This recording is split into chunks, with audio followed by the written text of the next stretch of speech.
and welcome to our Morning Throners podcast. I'm Nelson. I'm Jeff. And I'm Kyle. And we're the fucking Morning Throners. And welcome back to another episode of your favorite Song of Ice and Fire podcast. We are your Morning Throners, and we got Davos 3 on deck. Gentlemen, It's a little bit of a relaxer, I would say, after the last couple we've had. It's good to check back in on Davos, right? Like Yeah. we kind of left off at a weird spot, and it happened again. But we at least know he's alive, right?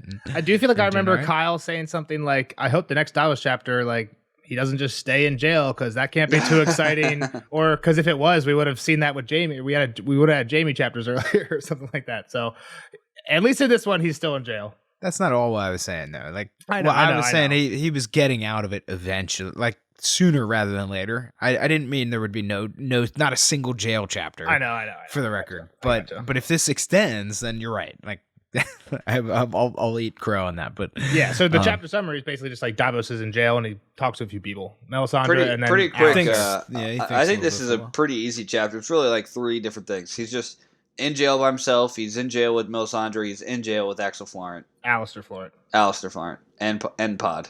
Yeah, Porridge. Porridge and Lamprey. So yeah, that's kind of the getting into it. We're getting the first beginning part is this is like little situation, right? Like we're catching up to what Davos has got going on. Where he's been. Yeah. He's in a cell, but it's like, considering that we haven't seen many cells, we heard Jaime's wasn't great. Ned's was bad. Tyrion's was not good when he was up at the Eyrie. This one is like kind of cozy, like as far as cells go. It's pitch black. Well, it would be pitch black. It's pretty dark. It's hot, which is like probably not Ned's was pitch black. Ned's was, which there's a couple things that would make you go crazy, right? The pitch black and the just utter quietness, right? Cold wouldn't be good either. Cold wouldn't be good, but sometimes cold might be, cold versus hot. Like, I don't know, depending on, like, the walls are warm. Like, that place is pretty warm inside that cell. Winterfell probably has some good cells, right? Because they're just like got heated walls, right? It's probably, but they don't have to heat the jail cells. Well, I don't think they have like advanced plumbing where they can turn it on or off. It's whatever rooms were heated when they built Winterfell. But yeah, to your point, you probably don't heat the dungeons. Yeah. Anyway. But there's also rats running around, like a lot of rats too. Yeah. Like not comfy. I don't see the comfy part of this deal. I mean, it's jail, right? Well, I wonder if the rats think it's cozy too. That's why there's more rats than normal, because it's like warm here. So the warmness is he thinks and that they're dude's getting fed, them. and they're getting fed. So the warmness I'm taking this is because we know Dragonstone is like a castle built into a volcano, right? Yeah. Yeah. So like, that's got to be it, right? Which is pretty sick. That was the whole. I thought it was because there was a stone dragon underneath there, just blowing fire on. Well, that's the volcano, right? Yeah, I was just kidding. But they've said that like Melisandre and like in the last Davos chapter when he gets back here, they're like, oh, Stannis doesn't see anybody. It's just him and the Red Woman, like down in the bowels of Dragonstone, like at the heart of the volcano or whatever. Yep. So yeah, I think it's kind of cool. The dungeon's kind of cool. Like as far as dungeons go, it's got a unique aspect to it. Four walls in a shit can. So. A warm 4 walls. Warm 4 walls, a shit can, and one. I mean, torch. Davos doesn't seem too pumped about it, right? They healed him. Yeah. That's the only cool thing. But other than that, he's like, this place sucks. Yeah, I mean, he didn't really care at first because he was like, I'm gonna die anyway. So whatever. He kind of wanted to die, right? I don't know about wanted, but like at the end of the last chapter, he was basically like, I'm gonna go kill Mel. That's the last thing they do. And then they're going to kill me back. Yeah. So like he wasn't planning on living too long anyway. Yeah, but Plios fixed him up pretty good. Yep. Leeched him. Got the Bolton treatment. Leeched him, brothed him. I guess that like works though, right? Like they did it in olden times for a reason. I hate you so much, Nelson. No, it didn't work. A little bit. It didn't work. Didn't work. There's nothing. There has to be something to it. Like if you're like super swollen eye, put a leech on there. I bet you it helps swelling go down. I bet it helps swelling go down. At least. But swelling versus a fever is a little bit different. It's sucking out the bad blood, and only the bad blood. I think is I think it's as effective as pouring boiling wine into a wound. No, I don't think so because that's alcohol and hot.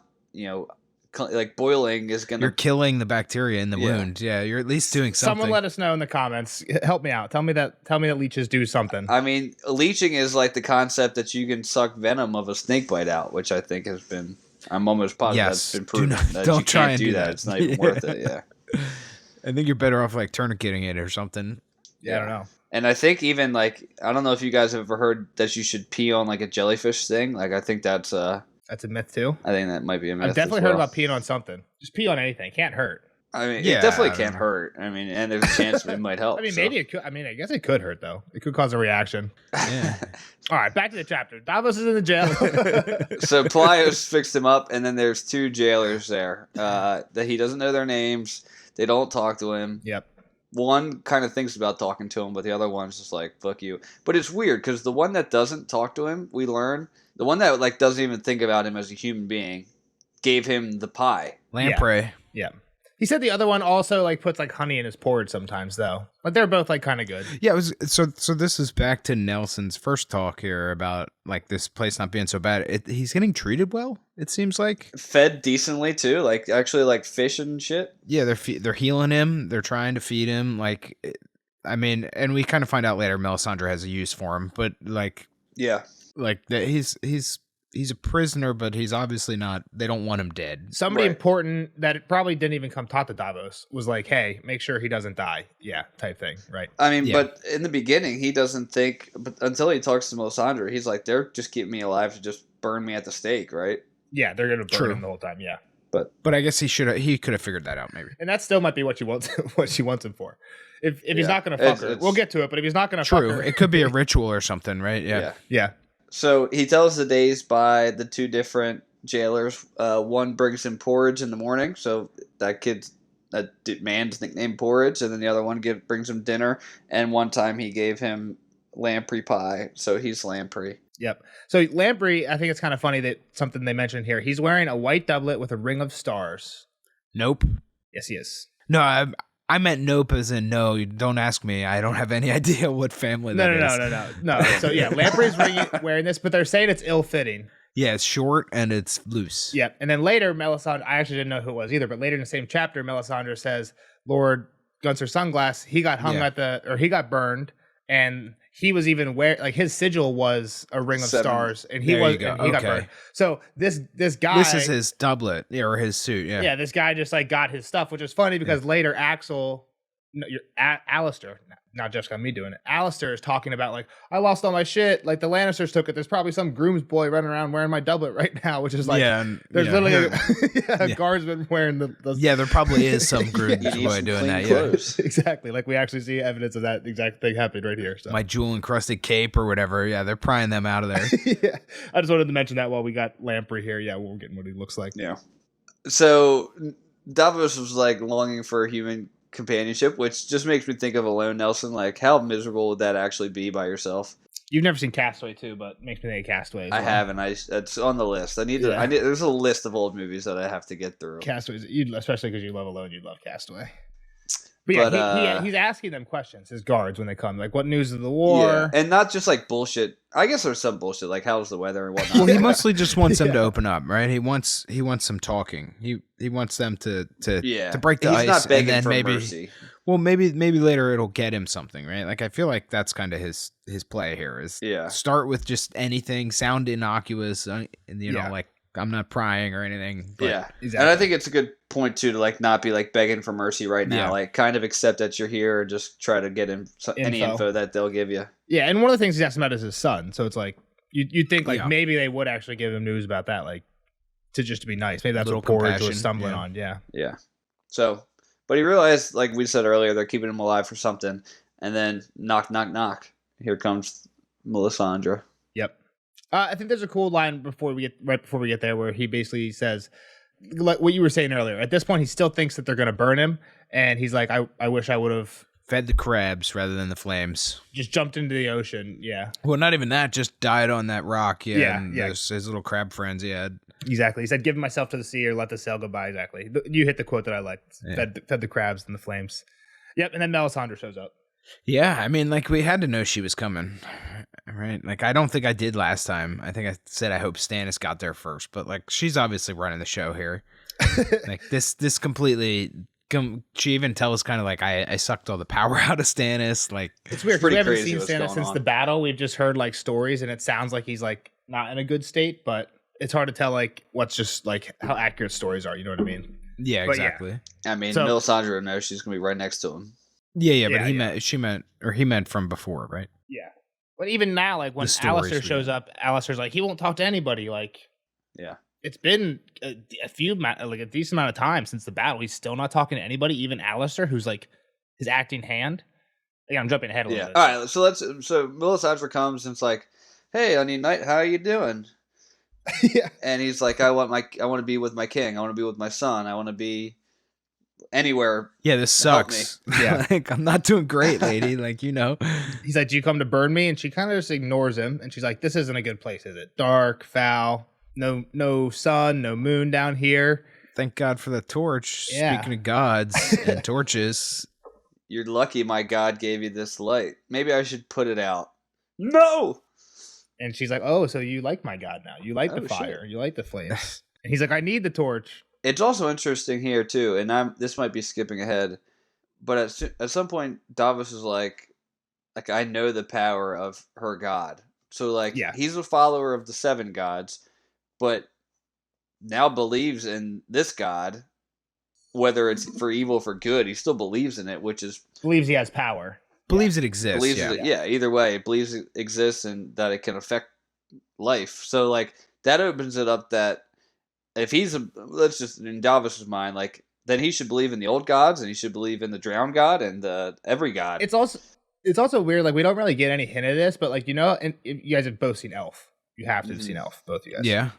You know how at the end, Santa's sleigh only works when people actually believe in Santa and they have to sing Christmas songs to get Santa's sleigh to work, but that kind of makes me think of the Varys quote, power resides where men believe it resides. The more people that actually believe in Santa, the more power Santa actually has, and he can if you don't believe, you're not gonna be able to do anything. It's not like the dollar, right?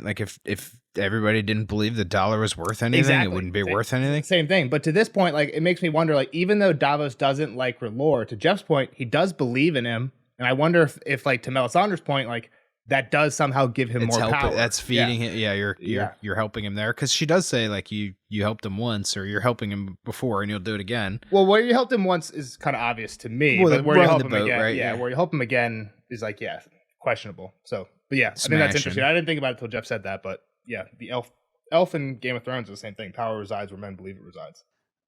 So yeah, and then she kind of goes on how great her God is, and Davos is just can't get past Shadow Baby, right? And he calls her the mother of darkness. Yep. I mean, to be fair, right? I don't think I'd be able to get past Shadow Baby either. Yeah. Well, and what she's claiming she's there, light births shadow. You can't have that if I wasn't the light. I allow that to be. So hold on. So before she actually with the Shadow Baby thing, she says that I am like this torch. Each of us only have one purpose, and it's to ward off the darkness. And then Davos was like, "No, fuck that. You're the mother of darkness." To what you said, I saw you what you gave birth to, and then to what Kyle was saying with no. For shadows, you need light, and then she goes into saying Stannis's light is too low; it would kill him. It's kind of like a paradox. I've tapped too much of his. Yeah, light creates the shadows, so that's kind of creating the darkness too. But it's a point of view type of thing. For her, she's just seeing the light, and it's the same with if you were happy, ecstatic all the time, right? It wouldn't mean much, right? That's what kind of the same idea. If you without getting sad, being happy wouldn't mean quite so much. I get what you're saying. I think it's a two sides of the same coin thing, kind of like how when they're rowing the boat. But it's you need one to have the other. Well, it reminds me of when they're rowing the boat in, and it you could it depends on how you spin it, right? When they're rowing the boat in, Davos says, "Look at us, lady. Darkness is our ally tonight. Darkness is hiding us," and she says, "No, it's the torches up there that are making all the people night blind. That's helping us, right?" So yeah, that's true. It's it goes both ways. Yeah. If the sun was out, and she's like, "Oh, it's always great when the sun's out and there's hope." If the sun was out and they're rowing that boat, it's not going to go very well. You know what I mean? So, and this goes to jraijin a little bit. Oh, right, where they're talking about ice and fire and she quotes love and hate. Right? Yeah, she literally quotes both those things here. Was that just last chapter too? Yeah. I don't even know if jraijin says love and hate. Love and hate's in the Robert Frost poem though, that I think I read last chapter. But yeah, I think there's definitely a reason that we don't hear ice and fire very often. It's in the title of the series, and we don't hear it often. We've heard of both this chapter and the last one with jraijin. So, yeah, and again, kind of weird characters. jraijin and Melisandre both kind of weird characters. Yeah, a green seer and some fire god prophet. Yeah, they're definitely spiritual. And yeah. This is where, like Nelson mentioned, Melisandre's like, oh, well, we couldn't have another shadow baby of Stannis if we tried. Like, it might kill him. His fire's burning too low. And, hey, Davos, you look like you got a strong fire. If you want to serve your king, I'll tell you how. Come to my room. Yeah, make some shadow babies for him. Yeah. I'll give you pleasures you never even thought of. And for Davos, like, I think a lot of people would be like, all right, let's go. So I was going to say this earlier, and this is another good opportunity to say it, though, is like through all this, Davos has really maintained true to himself, right? Yeah, 100%. He's very set in his, like, loyal. I feel like we've talked about Stannis like that, and also like about Davos. Like he's always been kind of like by the book, a true knight, essentially, right? Like he serves his king. He's doing everything he can to best serve his king. And it's funny, like the people that we always say are like act as the true knights are just like the very non-traditional knights, right? Exactly. Like and I think that's kind of the point. The low-born smuggler, Brienne, the girl, the woman, exactly. So yeah, he's like, I'm not gonna. She's like, I could help. Together we could make. And he's like, a horror. He's like, I want no part of you, any part of your god. 7 save me. And she's like, oh, your gods have no power here. They did not protect Gunstert the Sunglass. He prayed thrice each day and bore 7 7-pointed stars upon his shield. But when R'hllor reached out his hand, his prayers turned to screams, and he burned. Why cling to these false gods? Yep. And he's basically like, I worshiped them my whole life. It's all I known. And she just shakes her head, and she's like, you have never feared to speak the truth to kings. Why do you lie to yourself? Open your eyes, Sir Knight. What is it you would have me see? The way the world is made. The truth is all around you, plain to behold. The night is dark and full of terrors. The day bright and beautiful and full of hope. One is black, the other white. There is ice and there is fire. Hate and love, bitter and sweet, male and female, pain and pleasure, winter and summer, evil and good. She took a step towards him. Death and life. Everywhere opposites. Everywhere the war. The war? Asked Davos. The war. There are 2, Onion Knight. Not 7, not 1, not 100 or 1,000. 2. Do you think I cross half the world to put yet another vain king on yet another empty throne? The war has been waged since time began, and before it is done, all men must choose where they will stand. On one side is R'hllor, the Lord of Light, the Heart of Fire, the God of Flame and Shadow. Against him stands the great other, whose name may not be spoken, the Lord of Darkness, the Soul of Ice, the God of Night and Terror. Ours is not a choice between Baratheon and Lannister, between Greyjoy and Stark. It is death we choose, or life, darkness or light. She clasped the bars of the cell with her slender white hands. The great ruby at her throat seemed to pulse with its own radiance. So tell me, Sir Davos Seaworth, and tell me truly, does your heart burn with the shining light of R'hllor, or is it black and cold and full of worms? She reached through the bars and laid 3 fingers upon his breast, as if to feel the truth of him through flesh and wool and leather. My heart, said Davos slowly, is full of doubts. Bam. So, first off, little Voldemort, he who shall be not be get spoken. The fuck out of here! What a bitch! Like you like that's such a lame. We can't say his name. Like fucking get out of here. What if we know it? What if it was like Tywin? The great then other Tywin. That would be great, then. Well, yeah. I wonder. Like, where did they get this from? You know what I mean? Like, I don't think George came up with that. I don't think what's her face came up with that. I mean, I don't mind that it doesn't have a name. Like, if we just go off the great. I mean, she gives him like 4 names, right? So it's not like the great other. Like, do the others actually have a name? Like, we don't know anything about them. Like it. I mean, do we know it's the others? Like it's spelled the same. I'm just well, she says stands against the great other whose name must not be spoken. I know, but who's to say that it's like it could just be the great other, right? But at the same time, I think you're right. Like that makes sense, right? Like, yeah, we've seen what's coming from the north. Yeah, here she showed up. She's the opposite of him or them, whatever. Yep. I don't know. It still seems like this is all like she seems a little crazy, right? Yeah. Hold on. I'm texting Jeff something that I want to say, but I don't know. Well, you don't. I mean, I don't know if you actually know that though either. We don't. So don't tell me it's confirmed either way. No. It's not confirmed either way. But the fact that we don't know just as much as Kyle doesn't know.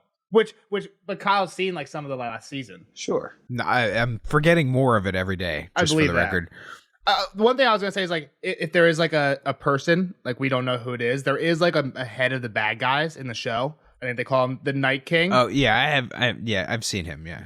if there is what, and Jeff was saying, like, we can't confirm either if there is or if there isn't. But so in the books, we don't know if there is or not. Okay. So it seems he doesn't actually exist, the show character. Yeah. I don't, like, obviously, I don't know. I don't want to say obviously. From what we've seen so far. From this quote here, it makes me think that there is one of something like that in the books, right? Like a leader of the others. Yeah, whether it's like a physical person or like R'hllor is not we don't know that R'hllor. To Kyle's point, though, this isn't even a verified, like. Yeah, how do you know she's talking about them, right? Yeah, like, because there's so many warring gods and factions and things. So right now, it could be, maybe it's the Kraken, right? The deep one or whatever. The drowned god is the other. 100%. And this is one of the things that Jeff and I would talk about in spoiler section. I don't think that we have any more information than you do. So I think we're just like having an open conversation at this point. We don't know who this is, but like, yeah, she says soul of ice, god of night and terror. That definitely gives other vibes, right?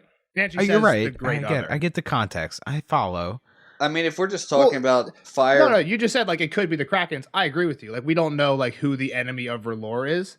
But like from this description, at least, it definitely points. I mean, if we just go from like fire versus ice, right, and we have like the fire of like an actual beating heart. She has said that too, like an actual beating heart of like humans, right? Like they're alive, right? Blood is coursing through their veins, and then you have the army of the dead who's have no blood, like so they're cold, and so maybe there's just two gods. Like I don't know. Sure, but the one thing is like, what is she doing then? Like. Why is she messing with Stannis and not like up at the wall? You know what I mean? Well, she's getting into volcano. She's getting into what she's doing. She needs some more stuff yet. Yeah, she needs more shadow babies. Well, not really. She needs this Azor High Cat, which we're getting to. So let's keep rolling through. Yeah, let's keep rolling. But she did want shadow babies. Well, yeah, for sure. That's why she came down to Proposition 6. Yeah, if you can, why not? yeah, I gotcha. Well, yeah, she's trying to get diddled. She wants Davos to recharge her ult back up. Yeah, but before that, he's like. Or she's like, why'd you even try to kill me? And he's like, tell me who betrayed me, and I'll tell you why. Who's the rat? And Davos is thinking to himself, and I think Jeff and I were both saying it last time too, like Salador Sand is like the only person who really knew. You talk to. And Davos is like, please don't let it be Sala. And I think Kyle was kind of onto it. Like I don't know if we knew anything about like Melisandre had said anything like this before, but you were like, Mel's weird, like she knows stuff that she shouldn't know, and we were like, okay, yeah, good point. Pascal was smart then, apparently, because I don't remember saying that. But I mean, I don't remember the last time, too. Makes sense, because it wouldn't have been so. Has she said anything before, like, I seen it in the flames type shit? Like, have we heard her say? She might have. I think she did. I think she said something about the battle at King's Landing. I don't know either. I'm cool to move on it. Whatever. She can see. Yeah, I don't have it easily accessible in notes. She says that she saw Davos's truth in the flames, so. Yes. She was ready for him coming on the Dragonstone. Yeah, I mean, he's got some good points in here, too. He's like, but, like, you could see this, but, like, you couldn't see us all fucking sailing to our deaths. Oh, but those weren't my flames, sir. I mean, which doesn't make sense, though, right? Like, she still could have seen that. I think the point is, like, that is true. I do see what you're saying. I mean, at the same time, though, she's like, you sent us to our deaths in fire, and that was on purpose because we were feeding your fire. And she was saying, no, that's not my fire. Yeah. Right. So like at the same time, like she still kind of dodged the point of like, you could have seen us fucking sailing to our death. Like, why didn't you stop us? 100%. There was times in here where like, there's definitely stuff that even me, like, I'm like, I was reading this and I was like, oh shit, I'm about to like learn something about Mel that I must have like forgotten or read over the first time. And then she just kind of like sidesteps the question. I'm like, damn it, we don't actually get an answer to that. Yeah. So she does kind of like just like not answer some things and just answer questions with questions. I mean, if there's one thing that could happen from her not being there is like, okay, like you left me at home because you didn't want the honor to go to the R'hllor, and now look at what happened because I wasn't there. So trust in me more, basically, because I wasn't there. I mean, exactly. That is what Davos is saying, though, and she's saying no, right? Like Davos is kind of like, you sent us there to die to improve your cause. Yeah. And she's saying, no, that wasn't my fire. Yeah, but at the same time, I would have. And goes to the point where, like, if I was there. Hold on. I didn't take Davos saying that. Not saying, like, you sent us for like to feed your own flames. He was just saying, like, how come you didn't warn us? Like, if you can see the future, you should have seen this coming. And that's why I'm digging in my notes right now. I think she did say something about seeing something in the flames one time. He says, you gave my sons to the fire, my sons, my ship, my men, all burning. And she said, you wronged me, Onion Knight. those were no fires of mine. So pretty much he's like, you fed us to this fire that you love so much. Yep. And she says, no, like I wasn't sending you there to die. I mean, I kind of agree with her that it wasn't her fire. Like she didn't start like. If she could have seen it still. Like, she can still fucking see in fire. She saw Davos coming to kill her. She couldn't have seen thousands of people burning and drowning. We don't know when R'hllor, though, is knocking on the door. You think like that? What are you talking about? She's weaker now, right? I'm saying, it's not like it's just like you stare into the fire and she's seeing... We don't know what it's like. But you think like if she could search out, like pre-battle, you'd search out. But that's battle. not. But we don't know that's how. It's not just a magic ball where she's looking into it and she's like taking her mouse and being like, "Oh, let me see what's going on in King's Landing here." Like the fire, from how she's saying it here is just speaking to her. So she probably gazes into the fire every now and again. Maybe sometimes she doesn't see anything at all. Maybe sometimes fire's like, "Hey, Davos is coming to kill you." So I think you were giving her way too much credit here. I think she chose not to tell them. I think you're giving her way too much credit and power, thinking that she could just see the whole future. Like I'm trying to find if she said the same thing about this before. Hey, all, Editor Nelson here with a quick intermission. So I was so sure that Melisandre had a vision of the Blackwater already in the past, but I didn't want to say anything about it just in case it was a spoiler, and I couldn't find it just like off the cuff in my notes. So I wanted to throw it in here because this happened in the past, so it's not a spoiler, and I'll definitely bring it up and talk to Kyle and Jeff about it in the next Davos episode. But just in case there's any of you who know what this is in the back of your head, and you don't have to listen to us talk about not knowing it the whole time. So I'm going to mention it here. So what it is, it's from Davos 2 in Clash of Kings, when Stannis and Davos are talking to each other. And Davos says, Lord Renly only came here because you had laid siege to the castle. He was marching towards King's Landing before, against the Lannisters. He would have... Stannis shifted in his seat, frowning. Would have, what is that? He did what he did. He came here with his banners and his peaches to his doom. And it was well for me he did. Melisandre saw another day in her flames as well. A morrow where Renly rode out of the south in his green armor to smash my host beneath the walls of King's Landing. Had I met my brother there, it may have been me who died in place of him. So clearly this is Melisandre seeing a true vision of what actually happened. It just wasn't Renly in his own armor, which is a super interesting thing to talk about with how Mel's visions work. But again, just wanted to mention it here. We'll discuss it more in depth with Jeff and Kyle in the next Davos episode. And now, back to the episode. We know of a couple visions right now. We know that she saw Davos try to kill her, and she knows that Stannis is this cat that we're getting to that's going to... True. That's all we know that she's actually seen, so... And to your point, like, we don't know why, but, like, she's been, like, pro Stannis since the beginning. The first we saw her was in that Davos chapter where they're burning all the gods. He's pulling out the sword, the fiery sword. There was a Crescent chapter, right? No, that was actually Davos. Crescent was before that. That was, you're right. That was the first time we saw Mel. She was in there. You're right. That was the first time we saw Mel. But the first time, I guess the second time we saw Mel was with Davos there. But you're right. The first time we saw her, she was, again, with Stannis, pro Stannis. And we already get like a Mel bad vibe from the beginning because Crescent's just trying to kill her from the beginning. Yeah, I don't know. I like I said, I feel like she's like, I was sent by the god. Like, I am. Why do you think I'm here? Like, I feel like she's had a lot of visions, Jeff. I don't think it's just these two. I'm not saying that she only had two. I'm saying she's only talked to two. We're arguing over stuff that we're never going to get an answer to. So that's fine. Again, I don't know if we won't. I'm just saying, like, if the god is just sending her vision after vision, it's not like it's the god. I'm interpreting as the god sending her a vision when she wants to see it. So the god can really be like, hey, look at this. Davos is coming to kill you.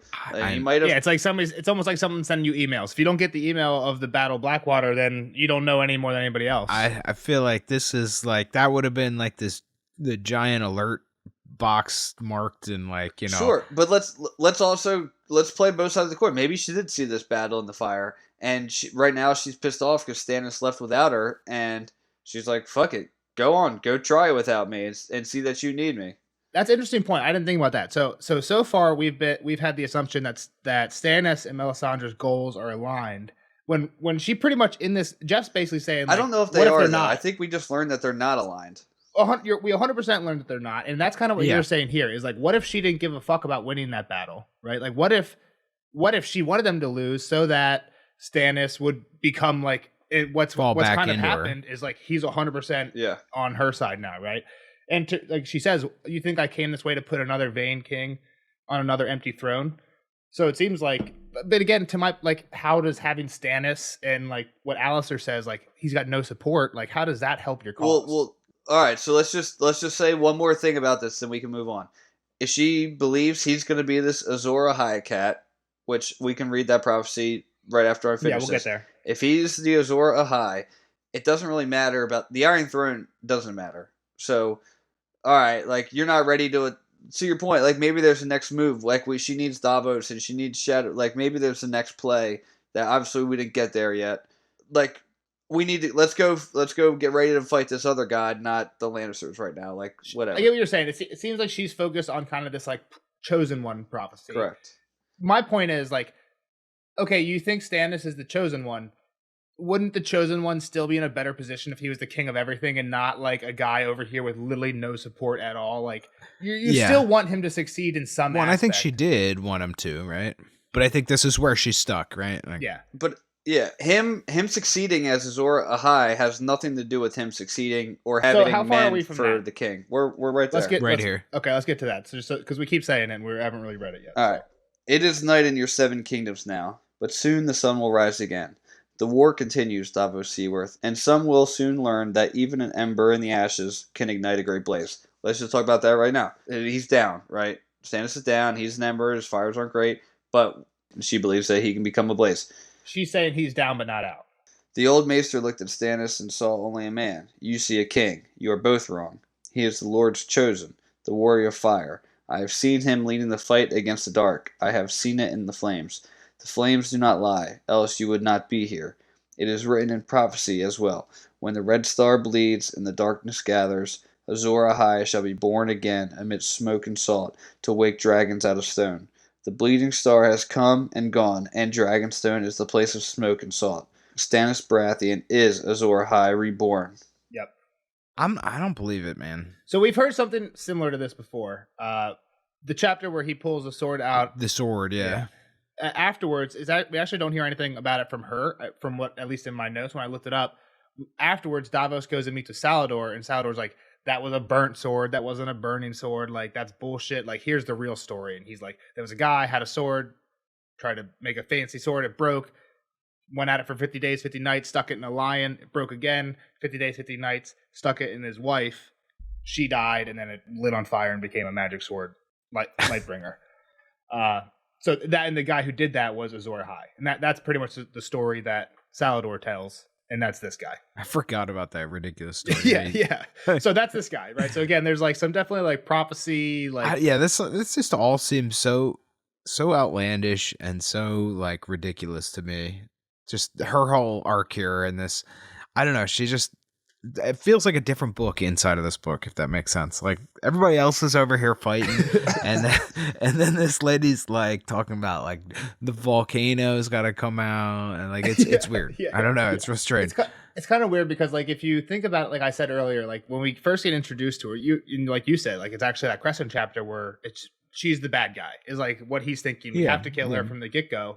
But now, like, if we actually think of what she says, and if we believe that, like, her main enemy is, like, the others, like, things that I've said in the past was, like, we'll read, like, a Jon chapter or a Sam chapter, and I'll be like, I think we had that one Tyrion chapter right after Sam, and I was like, all these people playing politics down here, it's just a waste of time. Everyone needs to be focusing on the shit that Sam's focusing on, because that's the real problem. Like, Mel, who is introduced to us as, like, the bad guy, might be the only person, and again, like, we're not 100% sure confirmed, but, like, she might be the only person who actually cares about, like, what a lot of the readers think is the real problem. But again, at the same time, I do think she's a bad guy. Like, you know what I mean? It's, like, kind of that great character moment. Oh, yeah, she's definitely going about her she's got... The road to hell. Non-heroic, no, that's not the right way to put that. The road to heaven is paved in bad intentions. Yeah. All right. Moving on. So she leaves him. And Davos quickly reflects on the meeting, and he's like, "Well, her god's powerful. I know that. I've seen the weird shit that comes from that side of the coin." And she knew I was coming to kill her. Like, so that's also yeah. Like you can't deny some of the stuff that she does. Yeah, exactly. And what did she mean when she said that I'd served her god and would serve him again? Yeah. He didn't like that either. It's weird for sure. I'm curious to see if Nelson has pointed that later on in the chapter. It sounds like maybe she saw the two of them banging in her fire, and Jeff, maybe she can just watch TV in there. Maybe she can, but it's not confirmed yet, so I'm not going to say that. Till we get a Melisandre chapter where she's just scrolling through her Twitter feed of the fires. I think it could be anything from like what we were saying earlier, where we're honestly just like Davos actually believing in the god helps it a little bit that much more, or to like who knows, maybe he is going to roam Melisandre somewhere else. She's going to give birth to another baby, or banger, all of the above, any or all of. Yes, but exactly. In the middle of the night or day, I don't know, 2.5 days later. Yep. Guards and a Florent bring in a new prisoner. Yep. And we find out that is Alistair Florent, who is the king's hand, and he's pretty pissed about getting thrown down here. Yep. So, quick little family tree history. Alistair is Axel. So Axel is the guard. Yep. Brings him in. They're brothers. Both uncles to Selyse, who is Stannis' wife. Alistair, who's the prisoner, is also Sam's granddad. So Alistair's daughter is Sam's mom. So he's Sam's grandfather as well. Not that one really doesn't matter at all because Sam's like fucking matters to us, yeah. But yeah, it's kind of cool. Yeah. So, but he gets brought in. He's hollering about like, why are you here? And again, like when you know that they're brothers, he's like, for the love you bear me, Axel. It's like, damn, like his brother is the one throwing him in jail. I think it kind of makes sense when we find out later on. But he's getting tossed in. Davos can tell, just like he's not dressed very good, which we find out later why. But you said it earlier. His clothes got lost in the battle. Got stolen. But his speak marks him for a highborn, and Davos like, that's not going to help him too much here. Yeah, he's like, and obviously he's already here, right? Yep. He gets tossed in. Davos catches him. He tries to rush back for the door, but they're already gone. He's like crying, like, "No, come back! You can't do this to the king's hand." Exactly. And Davos like, I know who you are. King's hand, Alistair Florent. And he's like, "Who are you?" And he's like, "Davos Seaworth."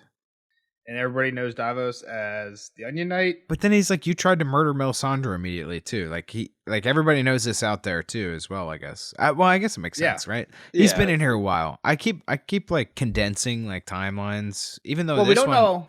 We knew he's been in here a while because he's given names to these multiple dudes. Days. Like at least he knows that there's a pattern of morning versus night and. Well, and this one was like 2 days or 3 days past or something like that. 3 days between. I think you're right that it's been at least like 2 weeks, just because he went from like on the verge of death to healthier, exactly, like pretty healthy, super healthy. So, yeah.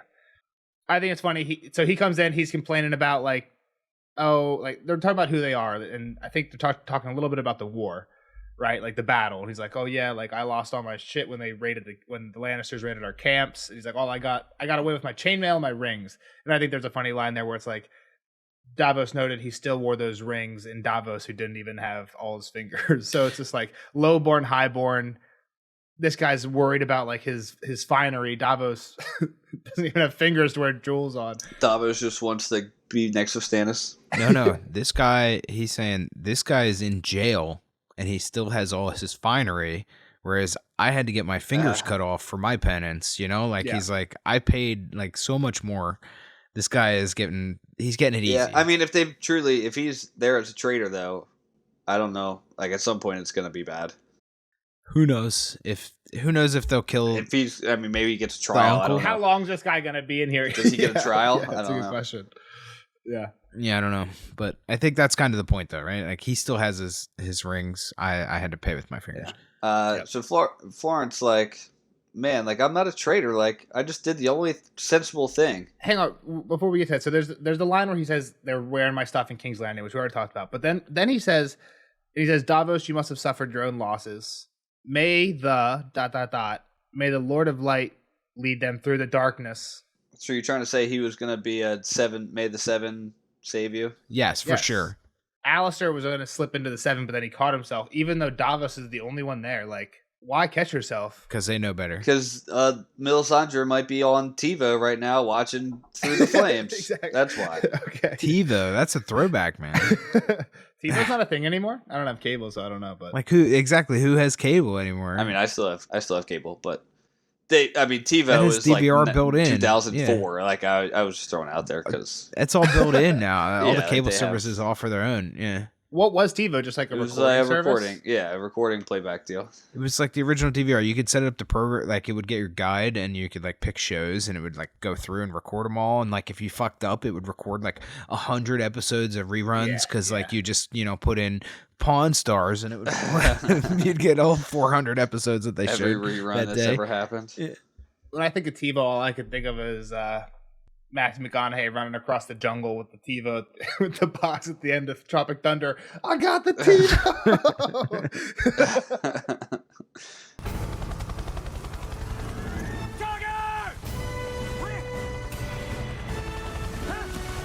the fuck? I got the TiVo! My friend wants a TiVo! My friend gets a TiVo! All right, so no, but so like she could have been watching, or like he just is so trained that that is the new way to say things, right? Like he knows, he's probably seen people get taken away or reprimanded for just saying the wrong thing, burned alive for saying the wrong thing. So he has learned. Yeah. So this is where we learn of what is trade, how he became a traitor, right? And I guess it technically is being a traitor. This is kind of like Catelyn level shit, right? 100%. Yeah, just making decisions without asking, just going over his head. To be fair, he's been running the castle because Stannis is hiding in his bedchambers, right? It's one of those things where I really wish we knew. Like we don't actually see how the castle's being run. I wish we did, because we hear like, oh, Stannis is being locked away, and then this guy's like, oh, he's so hard to reach, but like, how hard did he really try to talk to Stannis about this? You know what I mean?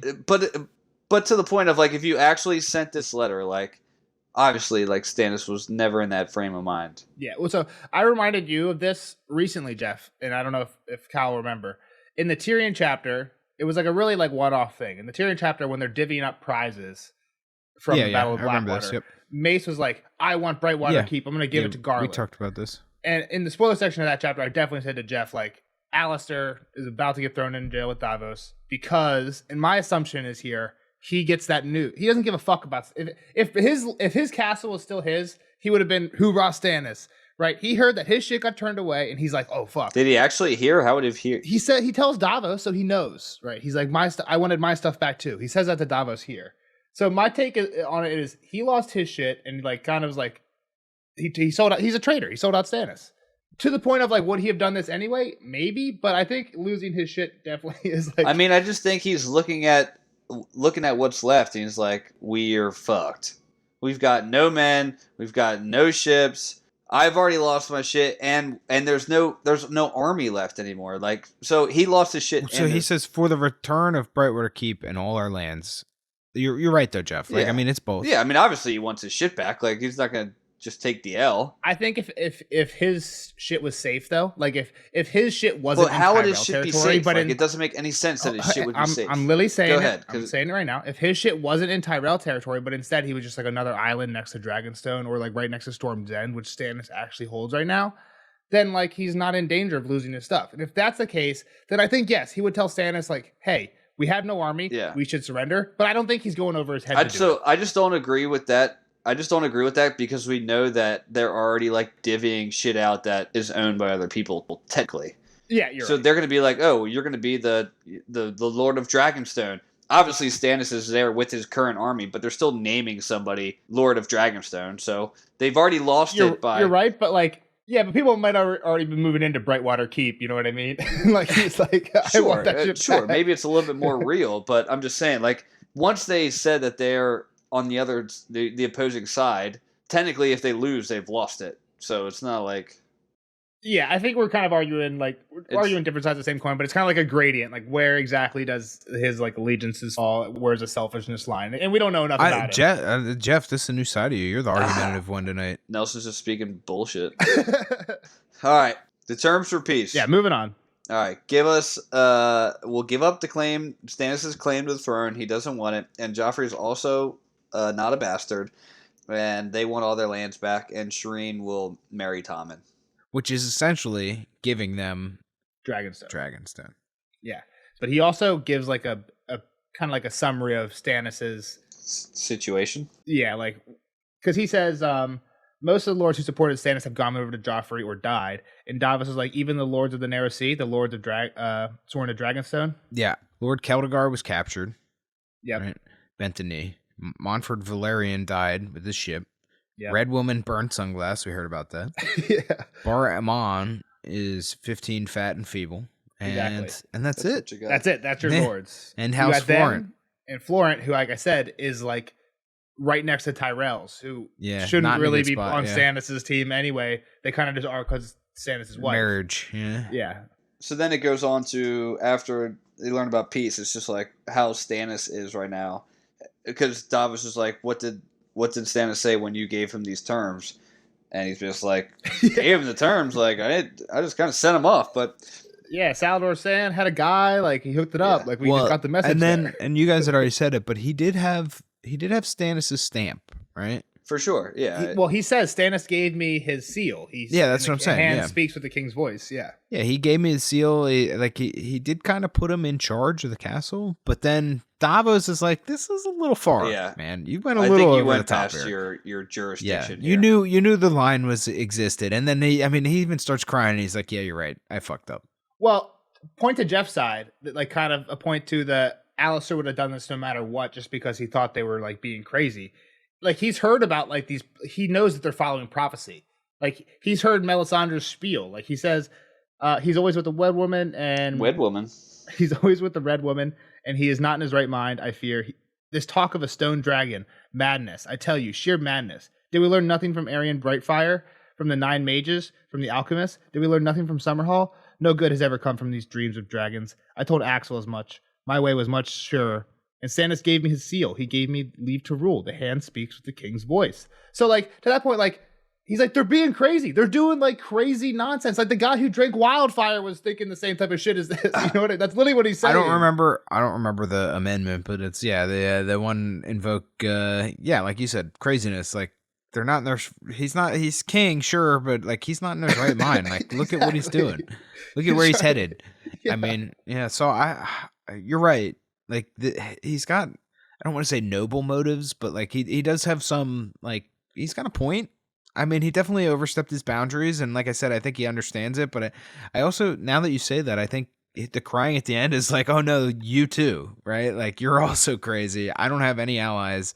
Everybody here is going off the deep end and falling in love with this red lady.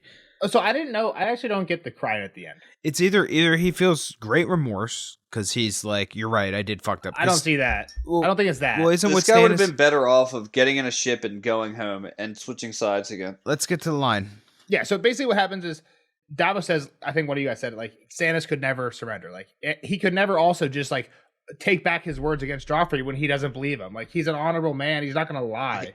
He believes it. Like he would never, the way he lives his life, he would never just go on being like, yeah, that's the actual king. Especially when he knows like I should be like, I'm the next in line if it's, which we know. Stannis is like 100% the guy who's like, if this path is like the path that like is lawful and this path is the path that's better for me, I walk the lawful path. You know what I mean?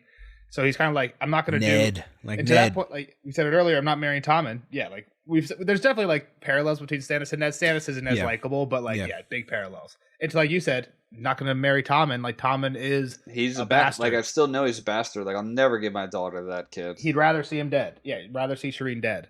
And then he says he has no choice. Davos says you're wrong. He can choose to die a king. And us with him. Is that what you desire, Onion Knight? No, but I'm the king's man, and I will make no peace without his leave. And then he cries. I think that means like he knows Stannis will never make peace. Is that that's how I take that. He knows like if we're not making peace until Stannis says so, then we're all fucked because like we're never making peace then, and we're already fucked. Well, then that goes to the second option that I had for why I was crying, which is that like I'm surrounded by fucking crazies and I'm dead. Okay, gotcha. Like it's like, oh no, you too, right? Like everybody is too far up this guy's ass. Like we're all gonna die for him. That makes sense. Yeah, that makes sense. That was what I was saying. The two things were because before you had said something. You know, the listeners will probably remember what you said, but before you said whatever you said back there, I didn't think of that second one of like just like, oh no, here this is.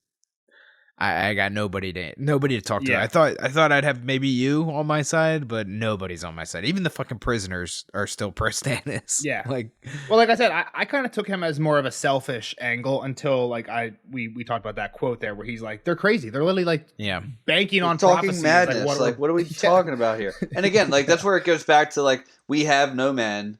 Our men stink. Like the men we do have stink. We have no men. And everyone else just got stronger. Like the Lannisters just got stronger. And she's over here talking about a stone dragon that doesn't exist. But if it's a volcano and Stannis somehow, I don't know how they make a volcano erupt, but it could erupt while they're there. And it shoots over to King's Landing. It doesn't have to shoot King's Landing. It has to shoot north, right? Like it sounds like that's where she wants. Well, yeah. I mean, I guess it's Axel wants. If we could get like west, two giant meteors to come out of the volcano, that'd be awesome. One to go to King's Landing, and one to go north. Yeah. Well, yeah, and that's the other thing is like she's so sure that this meteor was hers, right? So was everybody else. That's the problem. That's why I don't give her this much faith. Gotcha. I don't know. She seems legit, right? Like same thing we saw to all chapters. Stannis like has to believe it because we've seen some of it, but just seems too good to be true. Like she seems too all powerful. This is just an interesting chapter, and I actually when I read it was taking notes, didn't even think this, but now that we're going through it again during the podcast, like Davos is kind of the one in the wrong, and like he's not in the wrong because like he's doing what he's doing for loyalty, or like he's sticking by his guns because of loyalty, but like. Alistair's right. Everyone is acting crazy. And like the other thing I said, like Mel seems like a bad guy, but like in the grand scheme of things, like maybe she's not the bad guy. Yeah, who knows? Yeah, so maybe she's the only one locked into what we actually need to be focused on. Yeah, exactly. So, all right, Kyle, Davos, future. I mean, I said it before and I'll say it again. He better get out. I hope he doesn't. Like, I can't see him bending to Melisandre, but like, I also can't see him living without doing that. So I don't know how he can rectify the two in his mind, I guess. Who lives longer, Davos or Alistair? Davos. We'll see. All right, we'll see Kyle in the next one, and we'll see the rest of you guys in the spoiler section. Give us a like, give us a subscribe. If you're on iTunes or Spotify, I think there's something you can do over there. Help us out. Come on, boys. I think it's leave a review. Leave a review. See you in the next one. Later, nerds. Bye-bye. Spoiler alert! Spoiler alert!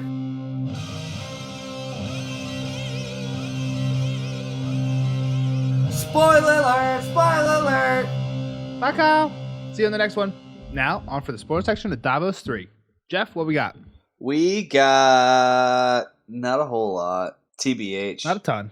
The one, I guess, is like the and I know it could go a long time. We've probably already done a lot of time on Azor Ahai. I'm a little surprised that Kyle didn't say Dany is Azor Ahai. Again, it's one of those things that eventually I think we should tell him like to think more about. If there's one line that should be like, Dany. Well, Dragons from Stone. Dragons from Stone, yeah. I think the red comment's in there too. Red comment. Yeah, I mean, with the red comment, we don't know kind of what... I mean, I guess you could say like the birth of the dragons brought the red comment, but... While we're on that, I was going to say this, but it's like, again, I don't think it's a spoiler, but in the show, there's the part... She's already said shit about Azor Ahai when Renly and Stannis meet. Yeah. Melisandre has. And she actually says, like, he is the prince who has promised, born amidst salt and smoke. And Renly's like, born amidst salt and smoke? Is he a ham? Is he a ham? I just think it's one of the funniest jokes in the whole thing. Renly calling him a ham. Yeah, it is a great line. I just think about it every time I hear salt and smoke now. The other thing that, again, kind of, I'm jumping off that real quick. We'll jump back. Unrelated, we were talking about the different cells earlier and how like cold could be bad. There are the ice cells up north at the wall. They literally have like cells built into the wall, and they're just supposed to be like the worst cells ever because you're literally just like all your eyes are ice. What I meant was like it doesn't seem like he's that hot, right? He's not like sweating, or he's not been like, oh my god, this is a dreadful heat. Where like if it was just like, wow, it's kind of warm in here, or wow, it's kind of cold in here, I would take, wow, it's kind of cold in here, I think, versus wow, it's kind of hot in here. I don't know, man. Normally, either one isn't too bad to deal with because, like, you can just put more stuff on or, like, you know what I mean, deal with it somehow. But, like, in a jail cell, you just can't. Dude, you just can't, think like, about. Bundle up or, like, just think. Hold on, I'm gonna prove you wrong. Just, I get the whole bundle up part, but just think back to when you were. I'm gonna lay it out here. you are either, this is option A, you're in the summer pre-2000, I don't know, maybe it was definitely pre-2000 for me, actually probably pre-like 2010. I had no air conditioning in my house in the summer, right? So those 100-degree nights or those hot as shit nights. I'll sleep in the basement. Okay, that's probably a good play. It's still pretty hot though. Like, just trying to sleep through that night. All right, that's option A. Don't say anything yet. Or option B, you're at your friend's house for a sleepover and they went to bed without giving you a blanket. And you're pretty cold, right? So you're right. Like, they're both pretty awful things. No, you're right. I think the cold's better. You're right. I didn't think about it like that. Like, me and my brother had shared a room till I don't know how old we were, but eventually we're like, no more sharing a room, no more fucking bunk beds. I want my own room. But we didn't have another room in the house. So what my dad did was my dad, God bless his heart, he did his best to convert a sun porch, right? No insulation, tile floors, into a livable bedroom. But he didn't like put in drywall or insulation. He just put carpet down and then ran an air vent into the room, and that was my room. But like, it turned out that when we used that air vent, he attached it wrong, so it literally took all the heat or all the air from the rest of the house. So it was either my room got heat or AC or no one's did. So they had to unhook it. So basically, I ended up living in a sunroom that had no temperature control. So like in the wintertime, literally like 30 degrees in my room. In the summertime, 100 degrees in my room. I would rather sleep in 30. Again, I had blankets. 30 degrees with blankets is no problem at all. You know what I mean? No problem at all. Like, think about in Alone. They sleep in like 0 degrees and they're outside. Like, I'm not outside. I'm in a room. There's no wind on me. You just bundle up. You're good. You know, you're totally fine. I had this thick ass blanket I got when I went to Mexico City. It was like a carpet. You could cover a floor with it. It was so big, dude. All right, let's get back on Anyway, track. I would just go down in the basement.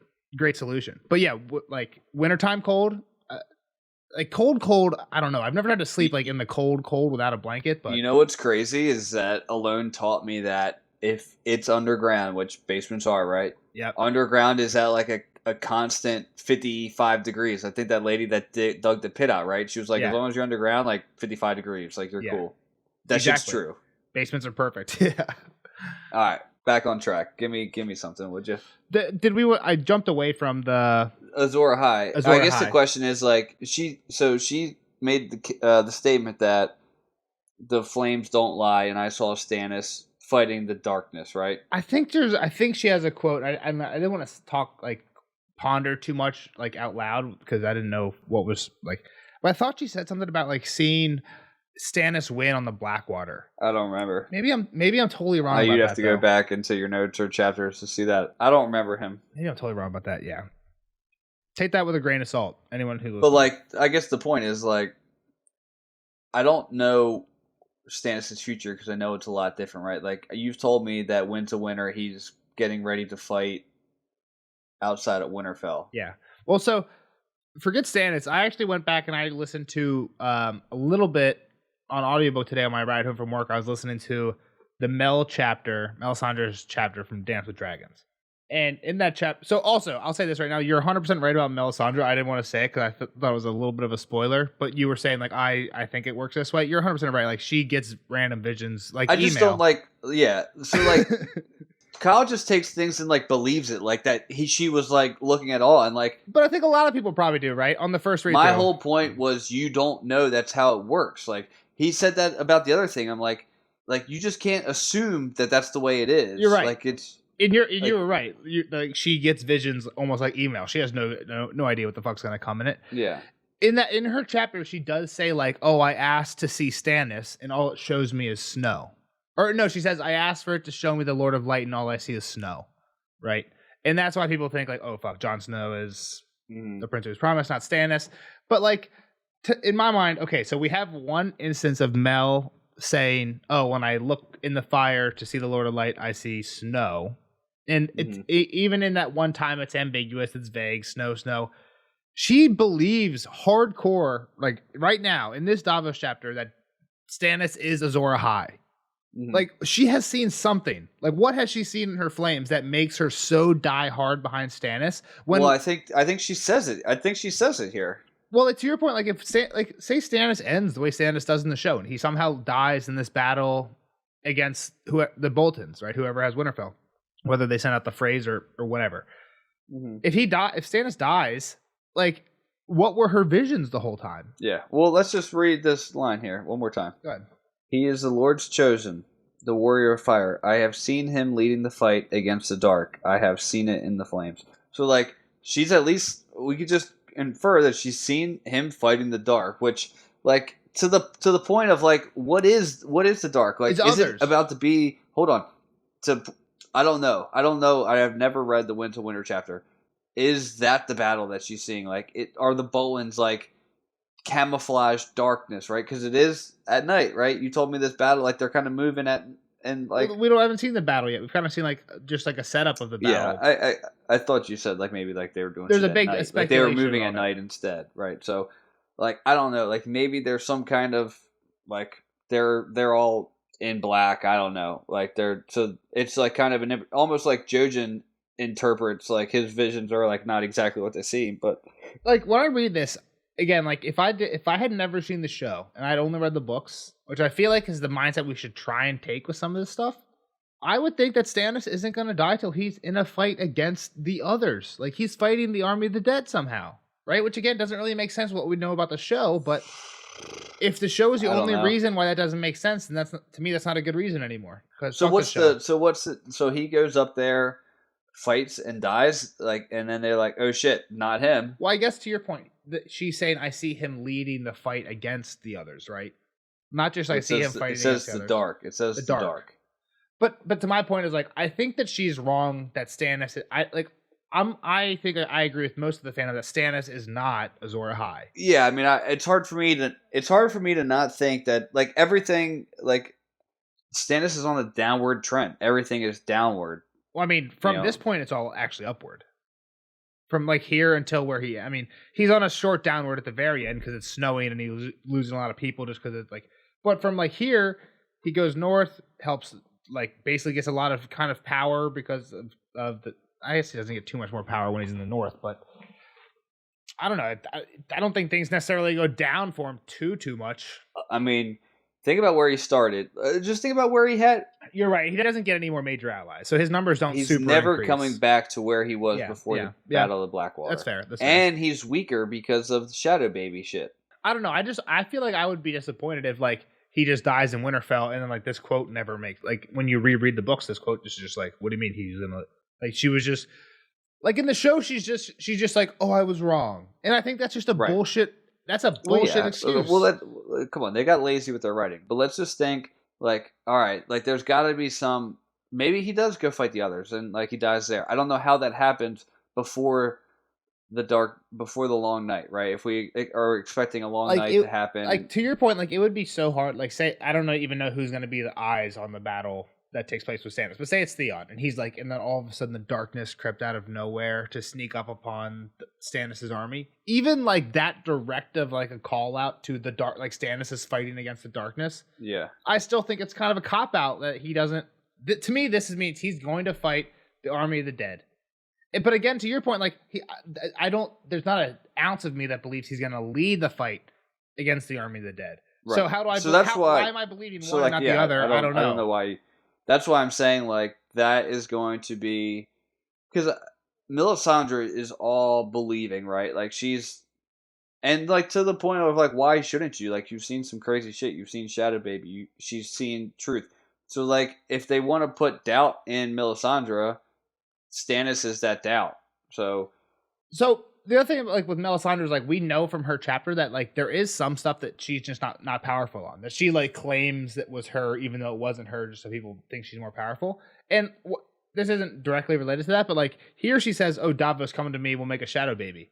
Is that true? Like I always assumed that the Shadow Baby had something to do with King's blood. I don't know. If literally any red priest can make a Shadow Baby with literally anybody, there should be Shadow Babies fucking everywhere. You know what I mean? There'd be Shadow Babies everywhere. Yeah. I mean, not that we know a lot of red priests, but is that a little underlying? Davos is actually like a king's son that was just dropped in Flea Bottom. The thing is, I would again. So I don't know. I like the fact that I don't like the idea that any red priestess could just make a shadow baby with any person who's alive and like hardy and has that flame, whatever that means. But like, I don't like the fact that Davos would be a royalty, because that kind of defeats the whole purpose of Davos. Like we were saying, like he's the true knight, even though he's a smuggler. And like I even if Jon's the hero of it all, the reason I don't want him to be Rhaegar Lyanna is because I think the story's cooler if like the hero at the end of the story doesn't need to be royalty. He could just be the bastard, and he's still the hero. I think that's cooler to me than even if, you know what I mean. Even if Jon... So I think that would ruin Davos for the same reason. Well, and I'll just go back to that. Just so people don't think I'm saying that R+ says like, well, Jay would ruin Jon. I'm not saying that. I just think it's a little bit kind of tropey, right? Like, oh, the secret hero was a royalty all along. Like, I think it's cooler if the secret hero was just earned it. When Melisandre's like, come to my chambers, I'll give you pleasure, and I could make blank. Like she gets cut off before she like confirms like we're gonna make a shadow baby. She was gonna say like I can make you feel stronger than ever. Like I don't like it could have been anything. Already but said, like she said pleasure the line before. It's heavily implied shadow baby. But you're right. It's never. She never says it. It's implied that with your fires I could pleasure you, and then we could make maybe it's just make something it's implied because right before that she says I can't do that with Stannis anymore, but I could with you. Your fire's still like they're talking about the same thing, but again, we're kind of going in circles on it. One thing is Davos becomes hand, so I think it's cool how Alistair comes in. It's kind of like out with the old, and to Kyle's point, and to Kyle's point of him not staying down here long, and is what I was thinking of. I like this brought up. It's because he's honest, and like Melisandre says that to him in the cells, like, "Wow, you really are just being honest this whole time. Like, even though I could kill you tomorrow." Davos is the man. Like she could kill him at any second. She reaches through the thing, puts his hand on his chest, and she's like, "Do you believe in my God now?" He's like, not really. And she's like, "Damn, good on you." like you're a straight shooter. I got to give it to you. Like that's pretty much what she says to him in this chapter. Like, which is why Stannis brings him out, right? And to Kyle's point of like he's gonna have to like bow to Melisandre. Like he doesn't really have to. I'm pretty sure Stannis is like, just give me honest counsel. Yeah. Well, there's a really I don't know if it's in the books, but I think it's in the show, but it pretty much takes place of this chapter because a lot of the Davos's internal monologue you couldn't do in the show. So there's a scene where they send Stannis to Davos. Actually, maybe not. It's right before they're about to kill Gendry. And Davos is basically like, hey, she brought a girl back today, or she brought a bastard boy back today, blah, blah, blah. And Davos is like, why did you come to me today and not a week ago or not tomorrow? It's because today is the day you have to make the decision about this boy, and you knew I counseled, blah, blah, blah. But there's a point in that conversation where Stannis is like, he's like, I looked into the flames, Davos, and I saw something. Like, I saw, like, the winter coming, and, like, I was fighting them, like, and that's when he goes north. Well, and he's like, me and you both know. He's like, he's like, I saw that, and you saw what she gave birth to. He's like, after you and I have seen what we've seen, how can you deny that her God is real? And I think that's kind of the same point that this. Yeah, like he's already confirmed that, like, there's something that's giving this girl power. I think that's a big point in this chapter, and like we didn't really. You're the one that brought it up. Like Davos believes, right? Like Davos saw, but now we know Davos believes that there's something there. And to your point, he doesn't like it, but he believes in it. Mm-hmm. I think it's cool that Davos becomes hand, especially with like the last lines of the chapter where he says, "No, but I am the king's man, and I will make no peace without his leave." That's like, that's what you want in your hand. Like that's what. Again, after we talked it through, Alistair. Again, I was saying he's super selfish. I'm more seeing it your way now. Like everyone around him is literally just talking crazy. It kind of makes sense why you would do something like this if you thought like Stannis was about to sacrifice not only your life but a bunch of other innocent lives. Like he might have thought what he was doing, Alistair might have thought what he was doing was honorable by actually saving these people from a crazy king. Yeah. I mean, that's Jaime Lannister style. You know what I mean? Like he's saving people from Mad King Stannis, who's waiting for a stone dragon. Yeah, for sure. Last thing I had was Summerhall. So we've only heard Summerhall that's cool. one time before, and we just talked about it too the only time we've ever heard me and you talked about it in the spoiler section, but the only time we've ever actually heard it in the books before is just when Davos is talking about the route that the Martells are going to take to King's Landing for the wedding. They're going to go through the Bone Way, then they're going to go north to Summerhall. Why did we bring up Summerhall literally last chapter though? Or like Me and you talked about it. Was it a blood raven? Egg. We definitely talked about it last time. Egg or dunk. We were talking about egg or dunk because dunk. That's where dunk dies. Were we recording? We were definitely recording. I remember editing it. Something brought up. I told you not to let me get too off tangent on a dunk tangent, and you let me get off tangent on a dunk tangent. Okay. Well, I don't want you to get down it again. We're not going to go down it again. But yeah, Summer Hall again. There's a huge mystery around Summer Hall. We don't know shit about Summer Hall. But Dunk saved the day. Dunk saved the day. So that's pretty much all we know. Hold on. Oh, God. Tangent's coming. I'll read from the World of Ice and Fire. It's like a really short segment that we get on Summer Hall. Because George does this thing where he pretends like whatever the Maester writing we had on it was burned. All right, so this is from the World of Ice and Fire. This is like the last little bit about Aegon V's reign. Aegon V is Egg. What became of the dream of dragons was a grievous tragedy born in a moment of joy. In the fatal year in 259 AC, the king summoned many of those closest to him to Summer Hall, his favorite castle, there to celebrate the impending birth of his first great-grandchild, a boy later named Rhaegar, to his grandson Aerys and granddaughter Rhaella, the children of Prince Jaehaerys. It is unfortunate that the tragedy that transpired at Summer Hall left very few witnesses alive, and those who survived would not speak of it. A tantalizing page of Gildane's history, surely one of the very last written before his own death, hints at much, but the ink that was spilled over it in some mishap blotted out too much. So this is all we know about Summer Hall. Oh my God, who spilled the ink? ... The blood of the dragon gathered in one ... 7 eggs to honor the 7 gods, though the king's own septon had warned ... Pyromancers ... Wildfire ... Flames grew out of control ... Towering ... Burning so hot that ... Died, but for the valor of the Lord command ... That's all we got. Wow. And Dunk was the Lord Commander at that time, and that last line says died but for the valor. So people assume it's would have died but for the valor of. And we know that Rhaegar and Rhaella are two of the really important people who live. Isn't Rhaella? I just saw something on TikTok. Rhaella becomes like she falls in love with a girl. Do you know anything about this? Aerys is Rhaella? I don't think so. Maybe it's another Rhaella. I'm pretty sure. I mean, I know it was Rhaella, but if so, I don't know about it. Not to say it doesn't happen. And I think it was like the TikTok was like something confirmed by books, but like I'd have to find it. But again, you won't download it, so I can't tell you shit, so. I don't really have anything else from this one. Yep, that was my last one. So I think we're good to cut it there. We'll see you guys in the next one for Johnny Boy. I actually don't know which number it is. 3, I guess? John 3? John 4, maybe? I think it's John 3, because John 4 is our halfway point. I don't think we're quite there yet. So, we'll see you guys in the next one for John 3. Bye-bye. Like, subscribe, review.